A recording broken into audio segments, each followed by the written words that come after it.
গোবিন্দ গিয়ে 2-4 জন ছেলে ডেকে নিয়ে এসেছে। বাঁশ কেটে খাটুনি বেঁধে কৃপণকে ভালো করে বেঁধে কাঁধে করে শ্মশানে নিয়ে যাচ্ছে। শ্মশানে নিয়ে গিয়ে চিতাতে তুলে দিয়েছে। কৃপণ সাড়া করছে না, বলছে যা পুড়িয়ে মারবে, তবু 1000 টাকাটা দিতে লাগবে না। গোবিন্দ পাড়ার ছেলেদের বলছে তোমরা একটু দূরে গিয়ে দাঁড়াও, আমি ওর কানে কানে কৃষ্ণ নাম শেষবারের মতো শুনিয়ে দিই। বলছে হ্যাঁ আপনি পান্ডা, আপনি শোনান। বলছে ও কৃপণ, তুমি তো মরো না, আমার 1001 টাকা দিয়ে দাও না, তুমি বাড়ি ফিরে যাও না, কেন অকালে তুমি জীবনটা হারাবে? কৃপণ বলছে মাথা খারাপ, পারলে তুমি আমাকে পুড়িয়ে মেরে ফেলো, তবু আমি 1001 টাকা দিতে পারবো না। গোবিন্দ বলছে এর পরে তো আর কিছু করার নেই। বলছে কৃপণ, তোমার ধন্য কৃপণতা, তুমি উঠে এসে বাড়ি ফিরে যাও, আমি তোমাকে 5001 টাকা দেবো, আর তোমাকে 1001 টাকা আমায় দিতে লাগবে না। নিতাই গোবিন্দকেও পেল, আবার 5001 টাকাও নিল। তাই রাধা নাম করতে গেলে একটু একটু কৃপণতা করলে হবে না, কিছু পাওয়া যাবে না। করলে করার মতন করো, যাতে রাধা রানী চলে আসে, আর না হয় প্রাণ খুলে বলে জয় জয় রাধা রানী। তা আমরা যখন বৃন্দাবনে যাব, কাকে জিজ্ঞাসা করব বৃন্দাবনে এসেছি কিনা? না, বৃন্দাবনে রাখাল বালকগণকে। তাদের জিজ্ঞাসা করলেই সঠিক উত্তরটা পাওয়া যাবে বৃন্দাবনে এসেছি কিনা। কিভাবে জিজ্ঞাসা করব? ওরে রাখাল রাজা বলে না কোথায় বৃন্দাবন,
বৃন্দাবনে এসেছেন?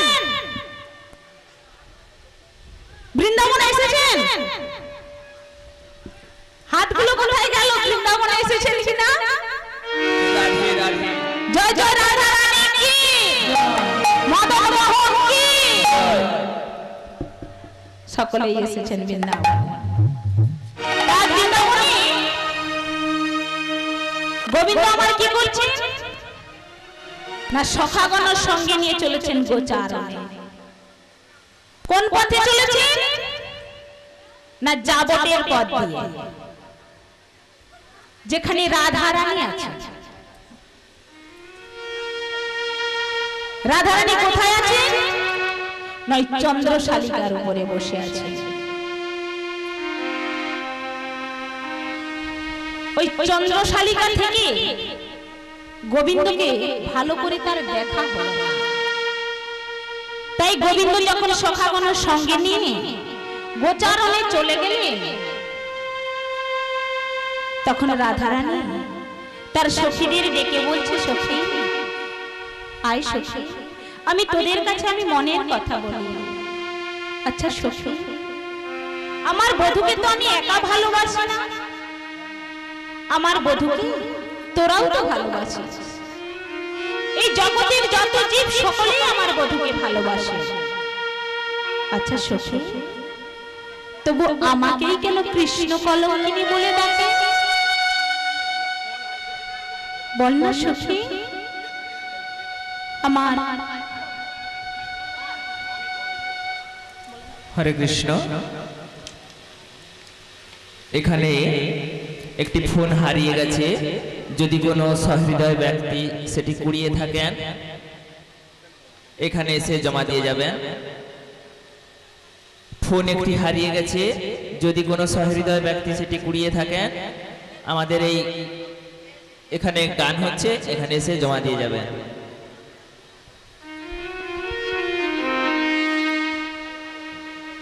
তাই রাধারানী কি করছে না, সখীদের কাছে তার মনের দুঃখ প্রকাশ করছে। আর মনের দুঃখ প্রকাশ করতে করতে দেখতে পেল দূরে বৃন্দাসখী চলে যাচ্ছে। তাই দেরি না করে বৃন্দাসখীকে ডাকছে, বলছে তুলসী, ও তুলসী, তুলসী তুমি কোথায় যাচ্ছ? আমার কাছে এসো। আর তুলসী মনে মনে চিন্তা করছে, আজ রাধারানীর মতো ভক্ত সকাল সকাল আমায় ডাকছে, আজ আমার কত সৌভাগ্য। তাই দেরি না করে বৃন্দাসখী রাধারানীর কাছে আসছে। আর যেই রাধারানীর কাছে এসেছে, রাধারানী কি বলছে গো? বলছে তুলসী রে তুলসী রে, তুলসী রে তুলসী রে, তুলসী রে তুলসী রে, তুলসী রে তুলসী রে, গোবিন্দ দর্শন করাতে পারে। তুলসী রে তুলসী রে, গোবিন্দ দর্শন করাতে পারে। তুলসী রে তুলসী রে, গোবিন্দ দর্শন করাতে পারে। তুলসী রে তুলসী রে, গোবিন্দ দর্শন করাতে পারে। তুলসী রে তুলসী রে। কি বলছি না, তুলসীকে মাথায় তোলো। তুলসী যদি কৃপা করে গোবিন্দ দর্শন করাতে পারে। তাই তুলসীকে কাছে ডেকে রাধারানী বলছে, তুলসী আমি তোমায় কেন ডেকেছি জানো? তুলসী বলছে, রাধে তুমি যদি না আমাকে বলো, আমি কেমন করে জানতে পারবো তুমি আমায় কেন ডেকেছো?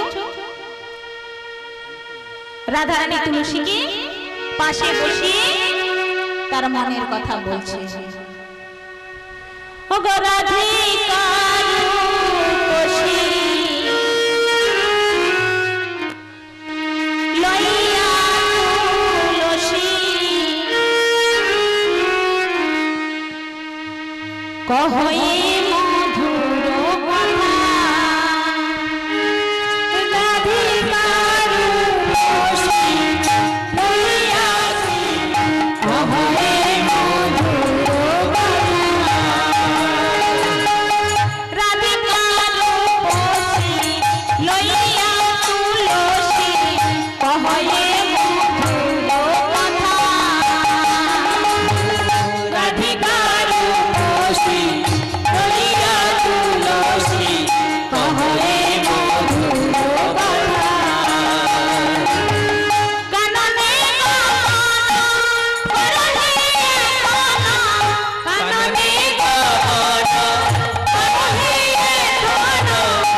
একবার গিয়ে দেখে আয় রে, একবার গিয়ে দেখে আয় রে, একবার গিয়ে দেখে আয় রে, একবার গিয়ে দেখে আয় রে, বধূ বুঝি ভালো নাই রে, একবার গিয়ে দেখে আয় রে, বধূ বুঝি ভালো নাই রে, একবার গিয়ে দেখে আয় রে। বলছি সখী, আমার বধূ গোচার হয়ে গিয়েছে, বধূকে আমার ভালো করে দেখা হলো না। আমি বধূকে দেখবো বলে এই চন্দ্রশালিকার উপর বসে ওই পথপানে চেয়েছিলাম। বধূকে যে আমি ভালো করে দেখবো সেই সৌভাগ্য আমার হয় না, কারণ আমি তো বাদুড়ের ঘরে বাস করি। তাই সখী, তুই একবার গিয়ে দেখে আয় আমার বধূ কেমন আছে। আর শোন সখী, আমি বধূর জন্য একটা মালা গেঁথেছি, ওই মালাটা নিজে হাতে তো আর পরাতে পারবো না, তাই তুমি নিজে নিয়ে গিয়ে আমার বধূর গলায় পরাবে। ও মা, এত জোরে জোরে কথা বলছেন, মাইকে এসে সব শব্দ উঠে যাচ্ছে। সেবা করে এসেছেন?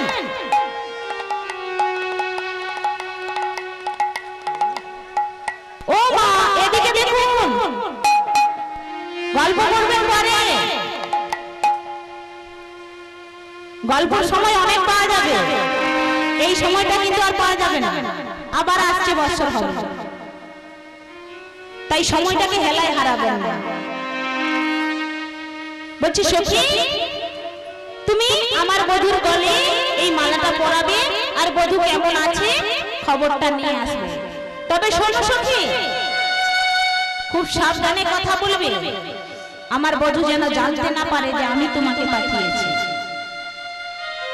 বিন্দাসখী বলছে, রাধে, তোমার কৃপা ছাড়া তো আর গোবিন্দের কৃপা পাওয়া যাবে না, তাই তুমি কৃপা করো আমি গোবিন্দ দর্শনে যাই।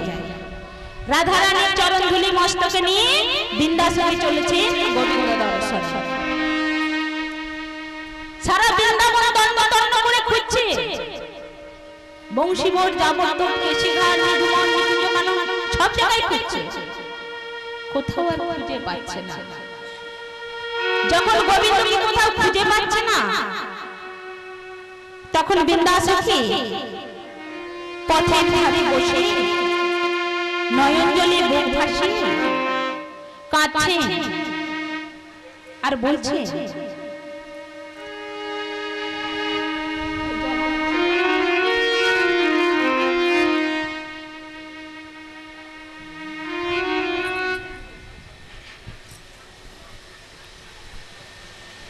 পথের ধারে বসে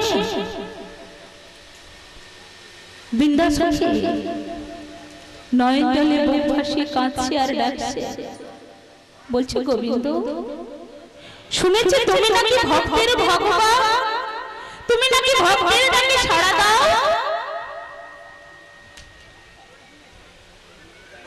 তবে আমার ডাকে কেন সাড়া দাও? আমি কি তোমার ভক্ত নই? ভক্তরা যে বলে তুমি নাকি ভক্তির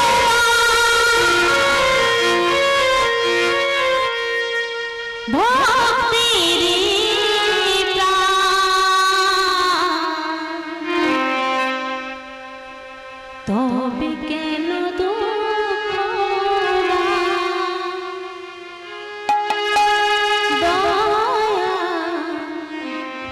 তবে কেন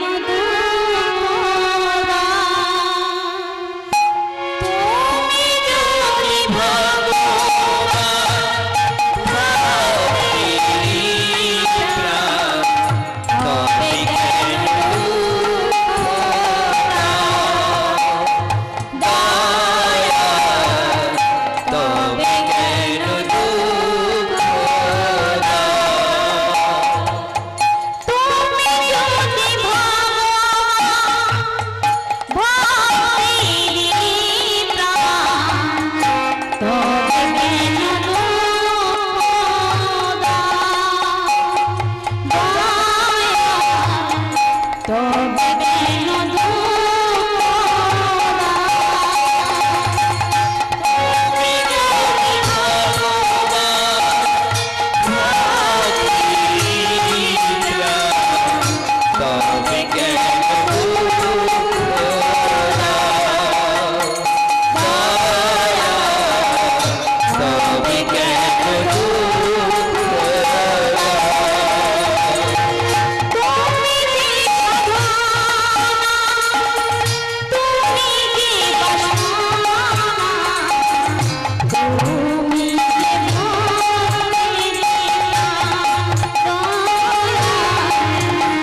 পথের ধারে বসে গোবিন্দকে ডাকছে। ভগবান তো সবকিছু সহ্য করতে পারে, পারে না শুধু দুটো জিনিস, কারো মনে অহংকার আর কোন ভক্তের চোখে জল। তাই কেউ যদি ভক্তি ভরে ভগবানকে ডাকার মতো ডাকতে পারে, ভগবান তার ডাকে তার সাড়া দেয়, তার কাছে যায়।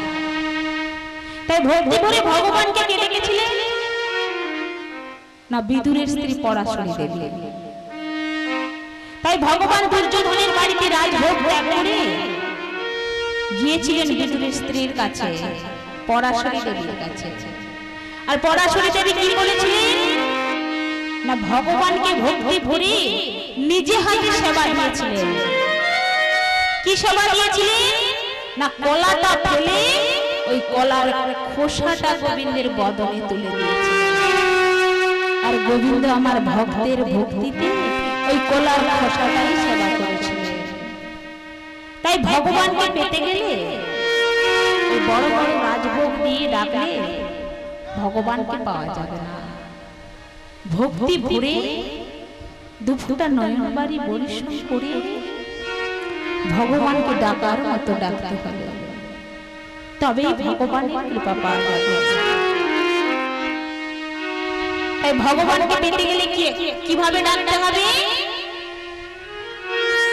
চলো চলো নয়নে হাসি মাখা বদনে, আনন্দ কাননে মন, আনন্দ কাননে মন, চলো অনিবা হরি বল হরি বল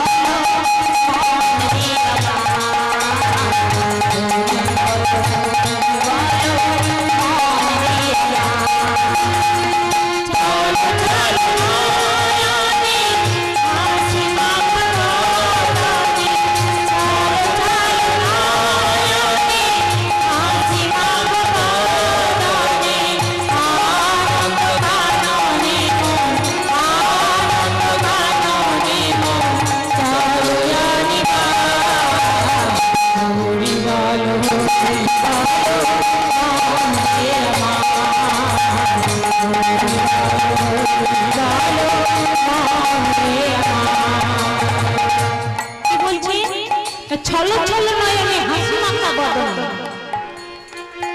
নয়নে চোখে জল আসবে, বদনে হাসি থাকবে, আর মনের মধ্যে আনন্দ থাকবে। ভগবানকে ডাকতে হবে। কারণ পৃথিবীতে আমরা যেটাকে আমার আমার বলছি, সেটা কিন্তু আমার বলে কিছু জিনিস নেই, আজ থাকবে না। তাই কি বলছে?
এই পৃথিবীতে কেউ কারো না। এসেছি একা, ফিরে যাব একা। শুধু দুদিনের মতো এই মায়ার সংসারে আমরা খেলা ঘড়ি খেলা করছি, তাই আমরা আমার আমার করছি। একমাত্র আপন আমাদের গোবিন্দ, তাই গোবিন্দকে পেতে গেলে কি করতে হবে না, হরিনাম করতে হবে, তবেই গোবিন্দকে পাওয়া যাবে। তাই কি বলছে, গোবিন্দে গোবিন্দে হরিনাম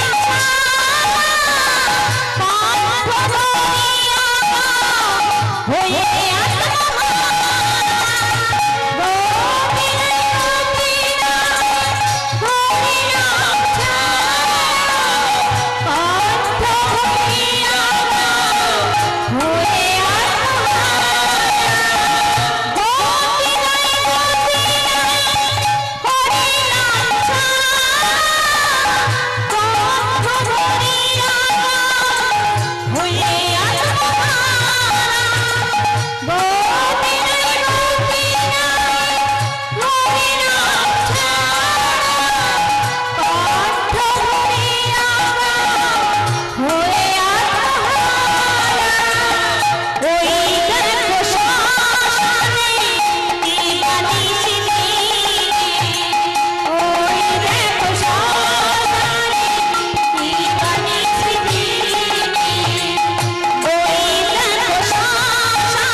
সমস্ত ভক্তবৃন্দ এবং ভক্তিমতী মা, আমার গ্রামবাসীবৃন্দ, পার্শ্ববর্তী গ্রামবাসীবৃন্দ, আজকে হইচই ক্লাবের যে আমাদের ছোট ছোট ছেলেরা যে এই অনুষ্ঠানটি করছে, আর আশীর্বাদ করুন যেন দীর্ঘস্থায়ী হয়, বুঝেছিল?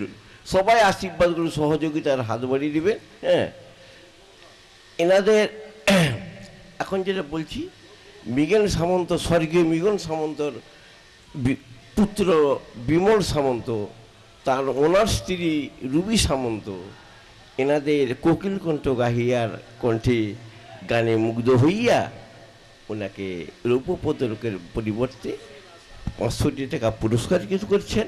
উনিও সাদরে গ্রহণ করবেন। ওনারা আপনারা হরিধ্বনি সহকারে সবাই এনাকে উৎসাহিত করবেন, আরও যেন উৎসাহিত হয়ে ওই জন্য শ্রীগুরু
আচ্ছা, হরিবাসরে তো সকলে এসেছেন, সেবাও করেছেন, আবার ভগবানের নাম আস্বাদন করছেন।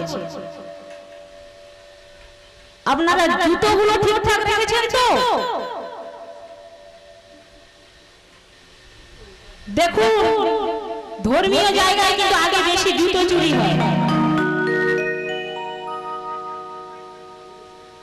ঠিক কিনা বলুন? যেখানেই দেখবেন হরিকথা হচ্ছে, ঠাকুরের মন্দির রয়েছে, সেই সব জায়গায় দেখবেন জুতো চুরি হয় আগে। নবদ্বীপে গিয়েছেন? জাননি? কে কে গিয়েছেন নবদ্বীপে? গিয়েছেন? ওইখানে জুতো রাখার জায়গা আছে, জানেন তো? এখন কিছু ভক্তবৃন্দ গিয়েছে আমাদের এই দেশ পাড়া গায়ে, জানে না তো, প্রথম গিয়েছে, লোকের মুখে শুনেছেন ভগবান জগৎ পিতা, জগৎ চালনা করে। বলছে জগৎ পিতা যদি সে সবকিছু লক্ষ্য রাখে, তাহলে সবকিছুই দায়িত্ব তার। এই বলে তারা কি করেছেন যে ওই জায়গায় এত ভিড় জুতো রাখছে, আমরা রাখবো না। সকলে রেখেছে, একজন বলছে আমি রাখবো না, আমি ওই গাছের তলায় খুলে রেখে যাব। গাছের তলায় খুলে রেখে মন্দিরে প্রবেশ করেছেন, আরতি দর্শন করেছেন, নেচেছেন, গেয়েছেন, ভগবানের মূর্তি দর্শন করেছেন। যখন বেরিয়ে এসেছে দেখছে জুতো জোড়া আর নেই, রেগে গিয়েছেন। বেরিয়ে এসে যেই দেখেছে জুতো নেই, সঙ্গে সঙ্গে মন্দিরের ভেতরে আবার ছুটে গেল। তার সঙ্গে যারা ছিল বলছে এই ভাই তুই কোথায় চললি? বলছে এই তোরা দাঁড়া, আমি ভগবানের কাছে যাচ্ছি বিচার দিতে। বলছে কেন? বলছে ভগবান নাকি জগৎ পিতা, জগৎ চালনা করছে, সামান্য একজোড়া জুতো আমি খুলে রেখে গেছি সেটাই নেই, আর সে নাকি বিশ্ব জগৎময় দেখছে। কেমন করে দেখছে আমি বিচার দিতে যাচ্ছি। রেগে বকতে বকতে ভগবানের কাছে গেলেন। যত ভক্ত আছে সরো সরো সরো সরো সরো, আমাকে যেতে দাও। ভগবানের সামনে গিয়ে কেউ তো আর সোজা হয়ে দাঁড়াতে পারবে না। যেই যাক ভগবানের কাছে মস্তকটা নিচু হবে। ভগবানকে বিচার দিতে গিয়ে আগে ভগবানের চরণের দিকে দেখছে ভগবানের চরণে তো জুতো নেই। বলছে ভগবানের চরণে যদি জুতো নেই, আমার জুতো জোড়া থাকবে কি করে? ভগবানের জুতো আগেই চুরি করে নিয়েছে। এই বলে রেগে আবার বাইরে এসেছে। যেইভাবে গিয়েছিল বেরিয়ে এলো শান্ত ভাবে, কারণ ভগবানের চরণে তো জুতো নেই। সব হাত তুলে দাঁড়িয়ে রয়েছে, চরণ খালি। সঙ্গে যারা গিয়েছিল বলছে কিরে ভাই বিচার দিয়েছিস? বলছে আর দূর, কি বিচার দেব? ভগবান তো নিজের জুতোটাই ঠিক করে রাখতে পারে না, আগেই চুরি করে নিয়েছে, আর আমার জুতো তো যাবে। তাই বলছে আপনারা জুতোগুলো সাবধানে রেখেছেন তো?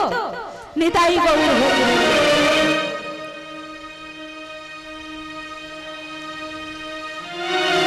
এই কলিতে যারা কৃষ্ণ ভক্ত তারাই বড়ই চতুর। কারণ ভগবান নিজে মুখে বলেছেন আমার থেকে আমার নাম বড়, আর নামের থেকে ভক্ত বড়। তার প্রমাণটা দেখুন। একজন ভক্ত বাল্যকাল থেকে হরি বলছে, সে চোখে দেখতে পায় না, তার বেঁচে থাকার অনেক স্বাদ, যে আমি অনেক দিন বেঁচে থাকবো। কিন্তু অন্ধ ব্যক্তি, সংসারে ভালো করে খাওয়া দাওয়াও জোটে না, তাই ভগবানকে ডাকছে দিন রাত।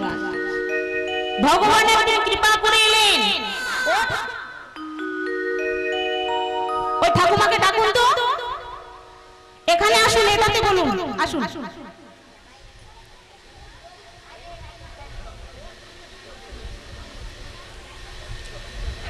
আপনাদের মন জয় করার জন্য আমি লীলার মাঝে ছোট ছোট গল্প বলছি। এই গল্পগুলো আজে বাজে গল্প নয়, কারণ যদি শুধু লীলাটাই বলে যায় আপনাদের কারো ভালো লাগবে না। আমি বাড়ি চলে যাওয়ার পরে বলবেন দূর কিছু জানে না। কারণ যদি রান্না করেন সবকিছু দেবেন তরকারিতে, হলুদ দেবেন, লঙ্কা দেবেন, তেল দিবেন, যদি না লবণটা দেন তরকারির স্বাদ হবে? তখন কি বলবেন? ও বৌমা কি রান্না করেছো, মুখেই তো লাগলো না। লবণ ছাড়া স্বাদ হয়? তাই লীলার মধ্যে একটু একটু রস দিতে হয়, না হলে ওটাও ভালো লাগে না। তাই ওই ভক্ত কি করছে না, ভগবানকে ডাকছে। ভগবান কৃপা করে এসে বলছে, ভক্ত আমি তোমার ডাকে সন্তুষ্ট হয়েছি, আমি তোমাকে বর দিতে এসেছি, তুমি আমার কাছে একটা বর চেয়ে নাও। ভক্ত মনের আনন্দে নাচছে, ভগবান আমাকে বর দিতে এসেছে। বলছে, ও প্রভু আমাকে বর দিতে এসেছো? প্রভু আমার চোখটা ভালো করে দাও, আমি তো চোখে দেখতে পাই না। ওটা বলা শেষ না হতে হতে আবার একটা বলছে প্রভু আমার অনেক দিন বেঁচে থাকার শখ, পৃথিবীতে আমি অনেক দিন বাঁচতে চাই, আমার পরমায়ুটা বাড়িয়ে দাও। ওটা না শেষ হতে হতে বলছে আবার, প্রভু সংসারে বড়ই অভাব, অভাবটা মিটিয়ে দাও। গোবিন্দ মনে মনে ভাবছে, আমি দিতে এলাম একটা বর, চাইছে তিনটে বর। বলছে, শোনো তুমি যতটা আমাকে ডেকেছো ওই একটা বর পাবে, ওই তিনটে বর পেতে গেলে তোমাকে আরো অনেক ডাকতে হবে।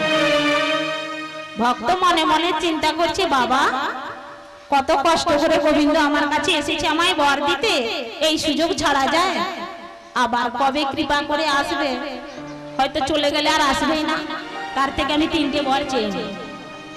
মনে মনে চিন্তা করছে কিভাবে চাইলে ওই তিনটে বর পাবো। ভাবতে ভাবতে বলছে, প্রভু একটু সময় দাও, আমি ভেবে দেখছি আমি কোনটা নেব। মনে মনে চিন্তা করছে, আমি যদি বলি চোখটা ভালো করে দাও, তাহলে না খেতে পেয়ে কালকেই হয়তো মারা যাব। আবার যদি বলি যে আমার পরমায়ুটা বাড়ি দাও, সে আরো বিপদ, অনেকদিন বেঁচে থাকবো, দেখতেও পাবো না আর খেতেও পাবো না। আবার মনে মনে ভাবছে, যদি বলি অভাবটা মিটিয়ে দাও, আমি তো চোখেই দেখতে পাই না, অভাব মিটে গেলেও কি করে আমি বুঝতে পারবো? চালাকি করতে হবে। কিছুক্ষণ চিন্তা করার পরে বলছে, ও প্রভু পেয়েছি। বলছে, কি পেয়েছো? না ওই যে বর একটা। বলছে, বলো না। ও প্রভু আমি যেন নিজের চোখে দেখতে পাই আমার নাতি নাতনি সোনার থালায় সোনার চামচে ক্ষীর খাচ্ছে। নিতাই গৌর হরি। কিভাবে চাইলো? নিজেই তো এখনো ছোট, বড় হবে, বিয়ে হবে, ছেলে মেয়ে হবে, নাতি নাতনি হবে, তবে দেখতে পাবে সোনার চামচে সোনার থালাতে ক্ষীর খাচ্ছে। তাহলে চোখটাও ভালো করে দিতে হলো গোবিন্দকে, অভাবটাও মিটিয়ে দিতে হলো, আর পরমায়ুটাও বাড়িয়ে দিতে হলো। তাই গোবিন্দ কি বলছেন? ওগো কৃষ্ণ নাম হরি নাম বড় মধুর, যে জনাল কৃষ্ণ ভজে সে বড় চতুর, সে বড় চতুর।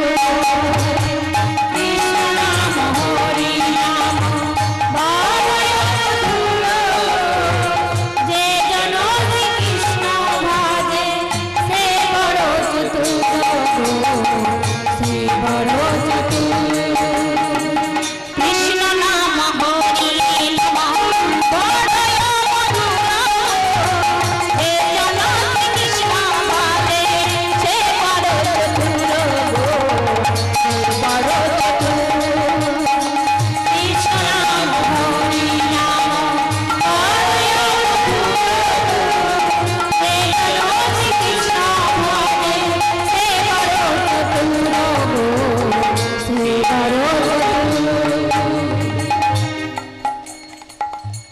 বলছেন কৃষ্ণ নাম হরি নাম বড়ই মধু, যে জন কৃষ্ণ বলে সে বড় চতুর, ছোট চতুর কিন্তু বলে না। কেন বলছেন বড় চতুর? না ওই যে ভক্ত গোবিন্দকে ডাকছে আর গোবিন্দকে কাছে পেয়ে গেলেই চালাকি করে চেয়ে নিচ্ছে, বড়ই চতুর। তাই বৃন্দাসখী কি করছেন না ওই পথের ধারে বসে বসে কাঁদছেন আর গোবিন্দকে ডাকছেন, গোবিন্দ দেখা দাও দেখা দাও। গোবিন্দ আর দূরে থাকতে পারলেন না, ওই রাধারানীকে কৃপা করে দিলেন।